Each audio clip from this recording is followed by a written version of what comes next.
মাদ্রাসা ধর্ম ইসলাম, মহান আল্লাহ, আল্লাহ কালাম এবং আমাদের নবীজি একদম জীবনের পরতে পরতে বিশ্বাস আস্থা, এতে কোনো সন্দেহ নেই যে আমরা একজন মুসলমান, আমরা বেঁচে যেতে হবে। আমরা মহান আল্লাহর আদেশ নির্দেশ, নবীজির সুন্নাত, ইসলামিক তাজিব তামাদ্দুন কায়েমের মধ্য দিয়ে আমরা বেঁচে যেতে হবে। কিন্তু আমাদের দুঃখ এখানে আছে, কিন্তু ভাই কেউ রাগ করবে না আমার কথায়, এ রাজনৈতিক ময়দান না, কিন্তু আমি এমন একজন নেতা রাজনীতির সাথে জড়িত যিনি শহীদ রাষ্ট্রপতি জিয়াউর রহমান, দেখি স্বর্গে গেল বাড়া মানে, বুঝলেন তো। আমি যেহেতু একজন রাজনৈতিক কর্মী, সেহেতু আমি আজকে অপ্রাসঙ্গিক আপনাদের কাছে হলেও আমার কথাটা আমাকে বলতে হবে। আর আমি একটু মুখ পড়া, না বলেও পারি না, না বলেও পারি না। আমাদের নেতা শহীদ রাষ্ট্রপতি জিয়াউর রহমান বাংলাদেশের 54 বছরের ইতিহাসে একজন সবচেয়ে সৎ ব্যক্তি ছিলেন রাষ্ট্রশাসকদের মধ্যে। উনি একজন খাঁটি মুসলমান ছিলেন, উনি একজন সুন্নি মুসলমান ছিলেন। ইসলামিক তাজিব তামাদ্দুন সংবিধানে বিসমিল্লাহির রহমানির রহিম দিয়া শুরু করছিল, শেখ মুজিব শুরু করছিল জয় বাংলা দিয়া, এটা উড়িয়ে দিয়া উনি শুরু করছেন বিসমিল্লাহির রহমানির রহিম। মহান পার্লামেন্টে পেছনে স্পিকারের পেছনে লা ইলাহা ইল্লাল্লাহু মুহাম্মাদুর রাসূলুল্লাহ লেখা দেখেন না, এটা জিয়া সাহেব স্থাপন করছে।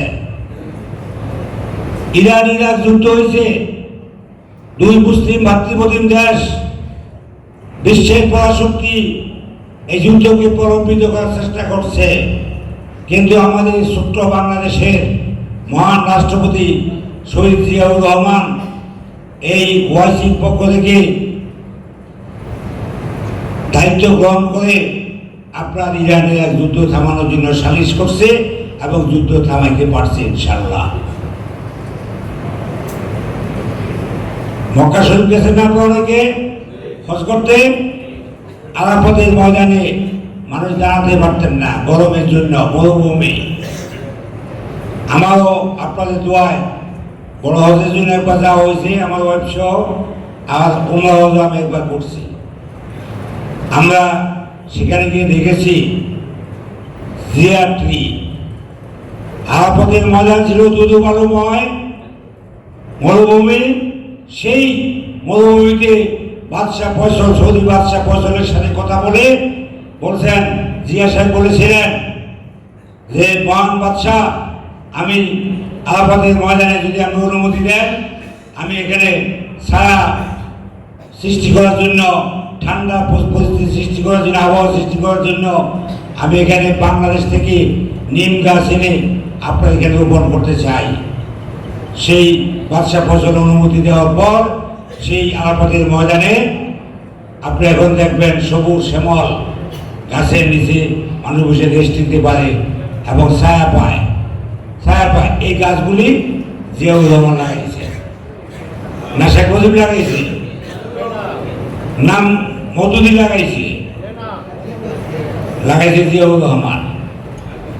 উনি বাংলাদেশে আপনি এমন মানুষের প্রতি মমত্ববোধ ছিল এবং ইসলাম ধর্মের প্রতি উনি সম্পূর্ণ আনুগত্য ছিল।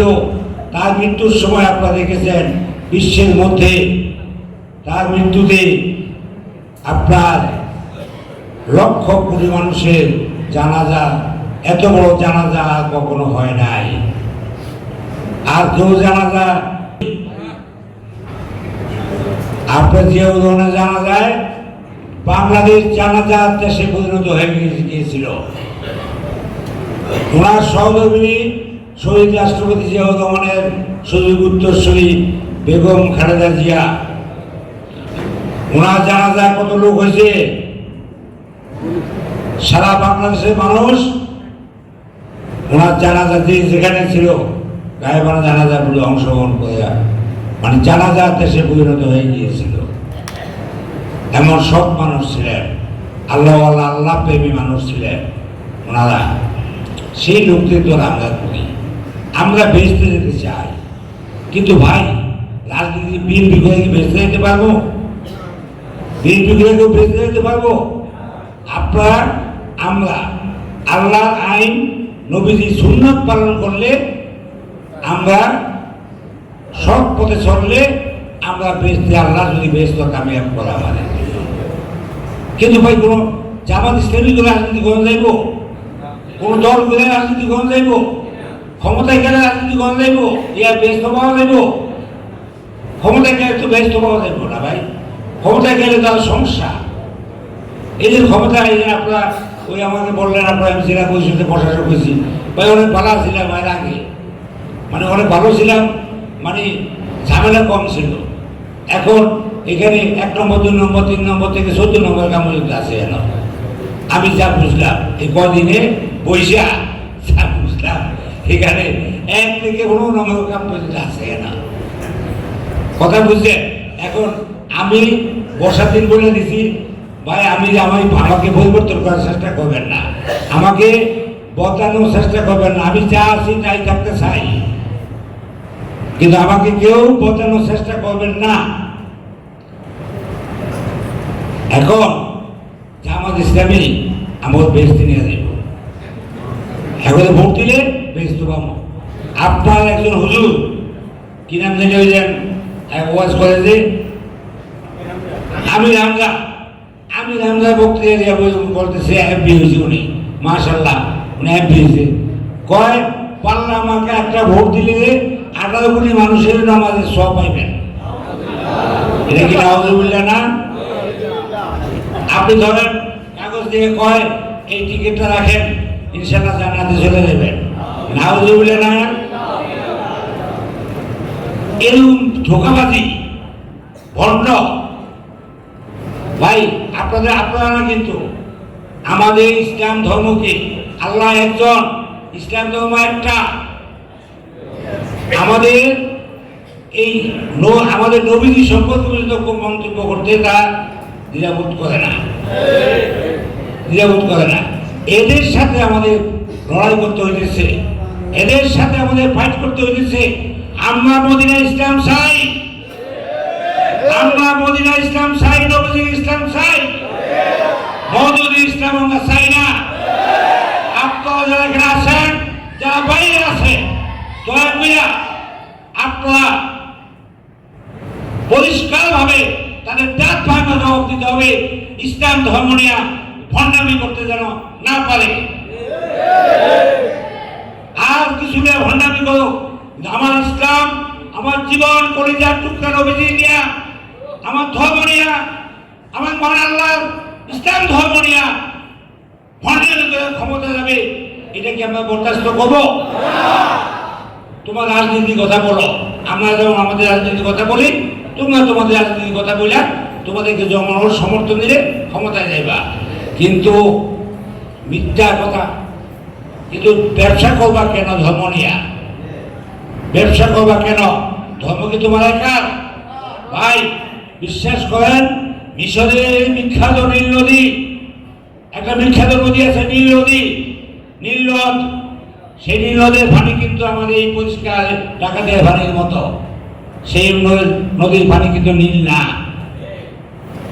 ঠিক তেমনি ভাবে জামাত ইসলামও কিন্তু প্রকৃত ইসলাম না, জামাত ইসলামীও কিন্তু প্রকৃত ইসলাম না। ভাই হুজুর বিশ্বাস নেবেন না, রাখবেন না আমার কথায়। আপনাদেরকে বলি ভাই, আজ যাই করেন এই ভদ্রকে দল করেন না, এই প্রতারকে দল করেন না, মৌলবীর পক্ষে যাবেন না, নবীজির ইসলাম কায়েম করবেন, শপথ করেন নবীজির ইসলাম কায়েম করবো। আমরা আমাদের হুজুরের মাধ্যমে নবীজির ইসলাম কায়েম করতে চাই। আমাদের সবাইকে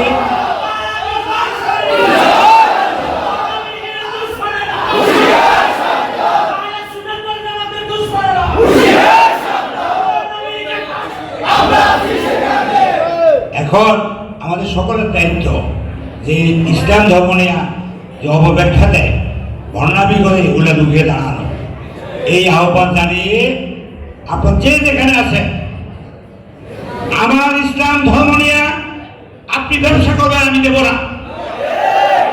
আপনি যদি আমাকে বলেন, একটা কাগজ দিয়ে বলেন দিলাম টিকিট জান্নাতে দেবেন, আমি আপনার কলার বিপদে হব। কে আমাকে জান্নাতে দিবে? তুমি কে? তুমি কে আমাকে টিকিট দেওয়া জান্নাতে? জান্নাতের টিকিটের মালিক আল্লাহ। অতএব কারণে আমরা আসুন, আমরা অন্তত এদের কাছ থেকে দূরে থাকি, এদের কাছ থেকে ভণ্ডামি থেকে দূরে থাকি, সবাই একযোগে তাদেরকে প্রত্যাখ্যান করি। সবাইকে ধন্যবাদ। আল্লাহ হাফেজ। বাংলাদেশ জিন্দাবাদ।